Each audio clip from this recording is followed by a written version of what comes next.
Vous regardez un extrait de la vidéo Mécanisme effet indésirable vaccin Covid-19, partie 2 Nanotech. Vous pouvez regarder la version intégrale sur vvc19.fr. Nanotechnologie composée de graphène et de métaux lourds.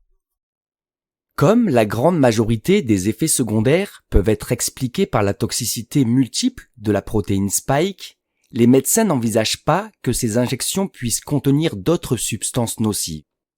Les nanotech que certains chercheurs observent dans les fioles des vaccins Covid-19 et dans le sang des vaccinés ne sont pas de nature biologique.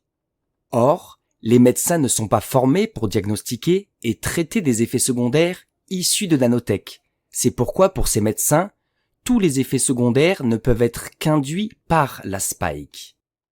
Leurs traitements peuvent soulager certains effets indésirables, mais ne s'attaquent pas aux origines de ceux provoqués par les nanotech. Par ailleurs, les collectifs de victimes constatent que de nombreuses victimes se retrouvent en errance médicale car les bilans médicaux sont normaux. Les médecins ne cherchent pas toujours au bon endroit. Rares sont les analyses médicales qui peuvent détecter des nanotechnologies. La spike semble être le coupable parfait qui permet de cacher aux yeux des médecins la présence de nanotech dans ces injectables. Dans cette partie, nous allons vous apporter des preuves de leur présence et vous montrer que nous avons une technologie qui permet de comprendre leur rôle éventuel. De la nanotech dans le sang des vaccinés. Dans cette partie, nous allons voir ce que des chercheurs observent dans le sang des vaccinés. Accrochez-vous. Des nanorobots dans le sang des vaccinés. Dr Anna Milal-Sea a observé des nanorobots dans le sang des personnes vaccinées qui pourraient être à l'origine des caillots fibreux.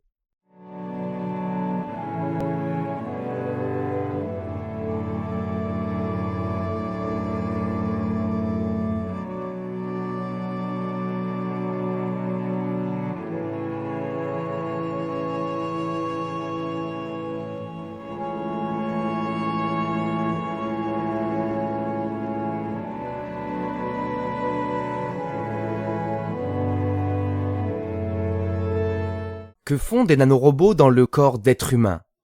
Quels sont les objectifs de ces nanorobots?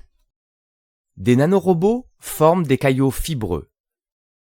On pense que la formation de ces caillots fibreux se font à partir de bulles d'hydrogel qui sont remplies de nanorobots.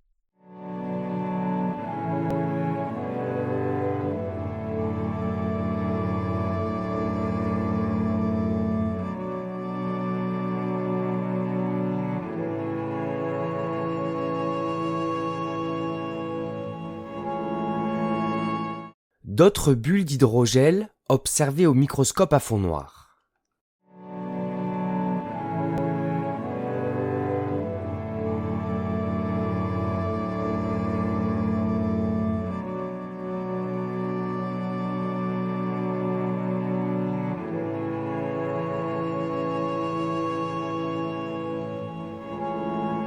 Nous aimerions comprendre ces observations et savoir si les caillots fibreux se forment bien de cette façon. Des nano-antennes dans le sang des vaccinés. Nextdose a observé des nano-antennes auto-assemblées dans le sang des vaccinés. Voici un extrait du sang d'une personne injectée vu au microscope électronique à balayage en salle blanche.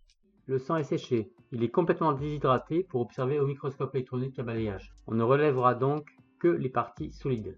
Ici, une microbaillette assimilable à une micro-antenne, d'une longueur totale de 120 micromètres. Cette autre structure mesure 136 micromètres de long. La base est légèrement élargie. Nous retrouvons les globules rouges déshydratés sur tout le champ optique.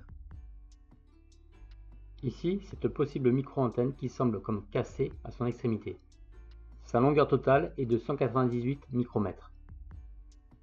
En zoomant, on s'aperçoit que son épaisseur minimale est inférieure à 2 micromètres, alors que la base est de 4 à 6 micromètres. Toujours sur cette même lame, on observe une nouvelle structure en forme d'antenne, avec une longueur de 160 micromètres. À droite, d'autres éléments plus petits. En zoomant sur ces petits éléments, nous observons une structure qui semble usinée, d'une longueur totale de 60 micromètres. En zoomant à nouveau, la hauteur totale est inférieure à 25 micromètres, tandis que la partie de gauche a une épaisseur inférieure à 1 micromètre. Ces images sont impressionnantes. Pour quelles raisons les injections Covid-19 auto-assemblent des nano-antennes? Vous pouvez regarder la version intégrale de cette vidéo sur vv69.fr.